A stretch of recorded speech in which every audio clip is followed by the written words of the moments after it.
अस्सलाम वालेकुम जी। तो दोस्तों, उम्मीद करता हूँ आप सब खैरियत से होंगे।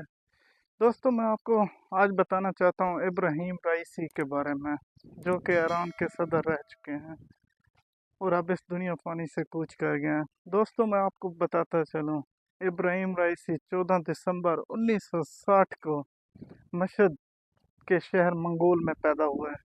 दोस्तों, इसके वालिद का नाम सैयद हाजी था। वो एक फारसी आलिम था। दोस्तों, मैं आपको बताता चलूं, जब इब्राहिम रईसी 5 साल का था, इसके वालिद इस दुनिया से कूच कर गए। उसके बाद इसने एक मदरसे से अपनी तालीम का आगाज़ किया। उसके बाद ईरान की मशहूर यूनिवर्सिटी मुत्तहरी यूनिवर्सिटी से लॉ की डिग्री हासिल की। जब इसने लॉ की डिग्री हासिल की तो दोस्तों, मैं आपको बताता चलूं, जब ये 20 साल की उम्र में था तो इसको तेहरान के एक शहर कर्ज का प्रोसिक्यूटर लगा दिया गया। दोस्तों, ये कम तरीन उम्र में प्रोसिक्यूटर लग गया। दोस्तों, इसने अपनी तरक्की का सफ़र यहीं ख़त्म नहीं किया। आफ्टर 5 साल बाद, 5 साल बाद ये ईरान का डिप्टी प्रोसिक्यूटर लग गया। उसके बाद दोस्तों, ये मेहनत करने लग गया। दोस्तों, इसने 1983 में शादी की 18 साल की एक लड़की जमीला के साथ, जो कि जुम्मा के इमाम की बेटी थी। उसमें से इसकी 2 बेटियां हुई। मशहूरियत की वजह इसकी थी 1988 का डेथ कमीशन। दोस्तों, ईरान ने 1988 में एक डेथ कमीशन बनाई थी, जो कि 4 जजेस पर मुश्तमिल कमेटी थी। उन 4 जजेस में इब्राहिम राइसी भी शामिल थे। दोस्तों, मैं आपको बताता चलूँ, दोस्तों, ईरान ने ये जो डेथ कमीशन बनाई थी, ये 4 जजेस की जो कमीशन बनाई थी, इसका मकसद ये था कि ईरान की गवर्नमेंट की पॉलिसियों के खिलाफ जिन लोगों ने स्ट्राइक की थी, प्रोटेस्ट किया था, उनके कुछ केसेस थे पेंडिंग थे, वो सॉल्व करना थे। दोस्तों, इसने बड़ी तेज़ी से वो केस सॉल्व किए। दोस्तों, मैं आपको बताता चलूँ, उन केसेस में इसने बहुत ज़्यादा फांसियां दी। ईरान के रिकॉर्ड के मुताबिक 2008 से 3008 लोगों को फांसी दी गई, लेकिन इंटरनेशनल मीडिया के मुताबिक, एमनेस्टी इंटरनेशनल रिपोर्ट के मुताबिक 30,000 लोगों को फांसी दी गई।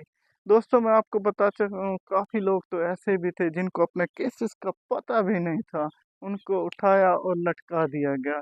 दोस्तों, इसको ईरान का कसाई भी कहा जाता था इसी वजह से। दोस्तों, 2016 में इसकी एक टेप रिकॉर्डिंग भी मंजर आम पर आई, जिसमें ये अपने किसी दोस्त को, ये जिससे बात कर रहा है, उसे फ़ोन पे बता रहा है कि मेरे एक सिग्नेचर ने 30,000 लोगों को मौत के घाट उतार दिया। दोस्तों, मैं आपको बताता चलूँ, ये ईरान के डिप्टी जनरल प्रोसिक्यूटर थे।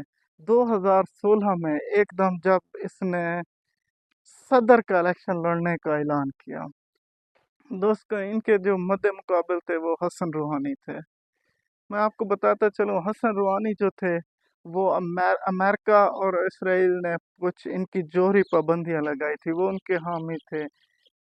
उन्होंने अपना जो जोहरी प्रोग्राम था वो महदूद कर दिया था, उन पाबंदियों को नरम करने के लिए के प्रोग्राम को महदूद कर दिया था। जबकि इब्राहिम रईसी अमेरिका के बिल्कुल अगेंस्ट थे। इब्राहिम रईसी ने सदर का इलेक्शन लड़ा और हारे। हसन रूहानी उस इलेक्शन में 57% वोट लेके कामयाब हुए। उसके बाद दोस्तों, 2021 जून 2021 में इब्राहिम रईसी ने दोबारा इलेक्शन लड़ा और 62% वोट लेकर जीता और सदर बना। दोस्तों, जैसे ही ये सदर बना तो इसे बहुत से ईरान के चैलेंजेस का मुकाबला था। दोस्तों, मैं आपको सबसे पहले एक इसकी बात बताता चलूँ, एक चैलेंज का बताता चलूँ। एक 22 साल लड़की, जिसका नाम था मासा अम्मानी, वो लड़की बगैर स्कार्फ के रोड पे आई, तो रिलीजियस पुलिस ने उसे पकड़ लिया। रिलीजियस पुलिस उसे ले गई, थाने ले गई, वहाँ उस पर तशद्दुद किया। जब तशद्दुद किया तो उसके बाद उसकी कंडीशन बहुत ज़्यादा ख़राब हुई, उसे हॉस्पिटल मुंतकिल कर दिया गया। जैसे उसे हॉस्पिटल मुंतकिल किया गया तो वहाँ उसकी डेथ हो गई। तो पुलिस ने बताया कि लड़की को हार्ट अटैक हुआ था, लेकिन वहाँ पर मौजूद औरतों ने बताया कि इसके ऊपर बहुत ज़्यादा तशद्दुद किया गया और इसकी वजह से इसकी मौत हुई है। इब्राहिम रईसी की उस टाइम गवर्नमेंट चल रही थी। दोस्तों तो लोग बाहर निकले, लोगों ने स्ट्राइक की और उन पुलिस वालों पर तशद्दुद किया। दोस्तों मैं आपको बताता चलूं, इब्राहिम राइसी ने पुलिस वालों की साइड ली और मुजाहिरीन को कहा कि ये इसराइली एजेंट हैं और उनके खिलाफ एक्शन लिया। इट मीन्स ये इस्लामी कानून के नाफिज करने के हक में थे, ये इस्लामी रूल्स एंड रेगुलेशन को फॉलो करते थे। दोस्तों मैं आपको इसकी ये बात बताता चलूं, ये इमरान में इस्लामी कानून नाफिज करने वालों में से थे। मैं आपको ये भी बताता चलूं, इसने सऊदीया के साथ ताल्लुकात बहाल किए, कि उससे पहले 2016 के बाद सऊदीया के साथ ईरान के ताल्लुकात कुछ खास अच्छे नहीं थे। 2023 में इसने सऊदीया का दौरा किया और सऊदीया के साथ अपने ताल्लुकात बहाल करने की कोशिश की और वो इसमें कामयाब हुआ। दोस्तों ये अपने हमसाय मुल्कों के साथ बहुत अच्छे ताल्लुकात बना के रखता था, ये तिजारत को इम्प्रूव करने वालों में से था। दोस्तों चीन के साथ इसने बहुत अच्छे ताल्लुकात बनाए। चीन को तीसरा बड़ा मुल्क है तेल सप्लाई करने वाला ईरान इस टाइम। दोस्तों मैं आपको बताता चलूँ, इसकी जो टोटल वर्थ है 110 बिलियन डॉलर से भी ज़्यादा इसकी अपनी जायदाद थी। दोस्तों ये बहुत ज़्यादा तिजारत करने वालों से था। इसकी सालाना इनकम बताई जाती है 90 मिलियन डॉलर इसकी थी सालाना इनकम। इट मीन ये खरबों का कारोबार भी करता था। ये ज़राअत, तवानाई और ये जो हो गया इंटरनेशनल ट्रेड में बहुत ज़्यादा इन्वॉल्व था, बहुत ज़्यादा इसमें फोकस करता था और इन चीज़ों को ये खुद मैनेज करता था गवर्नमेंट में रहते हुए। दोस्तों मैं आपको बताता चलूँ, ये एक दबंग इंसान था, नडर इंसान था। दोस्तों इसराइल के खिलाफ सबसे पहले मुसलमान ममालिक में स्टैंड लेने वाला ईरान मुल्क था और उसका सदर कौन था? इब्राहिम राइसी। दोस्तों 1 अप्रैल को 2024 को इसने 300 ड्रोन हमले किए, 300 से ज़्यादा ड्रोन और मिसाइल हमले किए और इसराइल को मुंह तोड़ जवाब दिया। दोस्तों इसराइल समझता था कि ये इस्लामी मुल्क, ये दुनिया मुझसे डरती है, मैं बहुत बड़ा न डरूं, मैं बहुत बड़ा वो काम करूँ। लेकिन ईरान ने कहा नो। इब्राहिम राइसी ने जब ये हमले किए तो बहुत ज़्यादा उसका इमेज खराब हुआ, इसराइल का बहुत ज़्यादा इमेज खराब हुआ। इब्राहिम राइसी अमेरिका और इसराइल की पॉलिसियों के खिलाफ था, ये इनके खिलाफ जाता था।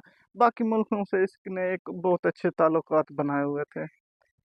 दोस्तों इब्राहिम राइसी इस वजह से इन दो मुल्कों को पसंद नहीं करता था और ये चाहता था कि मैं अपना मुल्क को अपनी पॉलिसियों, इंटरनेशनल ट्रेड और दूसरे मुल्कों के साथ काम करके तरक्की दूं, और ये जौहरी प्रोग्राम बनाना चाहता था, ये अपने मुल्क को एटमी ताकत बनाना चाहता था। उसके लिए ये बहुत ज़्यादा अंदरूने अंदरूने काम कर रहा था, अंदर अंदर बहुत ज़्यादा काम कर रहा था। दोस्तों मैं आपको बताता चलूँ, इस इंसान ने अज़रबैजान का दौरा किया, वहाँ एक डैम का इफ्तिताह किया, उसके बाद ये वापस आ रहा था। ये 3 हेलीकॉप्टर यूज़ करता था, इसके पास हमेशा 3 हेलीकॉप्टर होते थे। जब ये वापस आ रहा था तो तबरेज़ के मकाम पर इसका हेलीकॉप्टर क्रैश कर गया, जिसके बाद इस इंसान की 20 मई 2024 को डेथ हुई। दोस्तों बताया जाता है कि इसमें इसराइल का हाथ है, अमेरिका का हाथ है, अभी तक कुछ क्लियर नहीं हुआ। नडर इंसान था, बिल्कुल इसके अंदर डर नहीं था, ये फैसले स्ट्रिक्टली लेता था।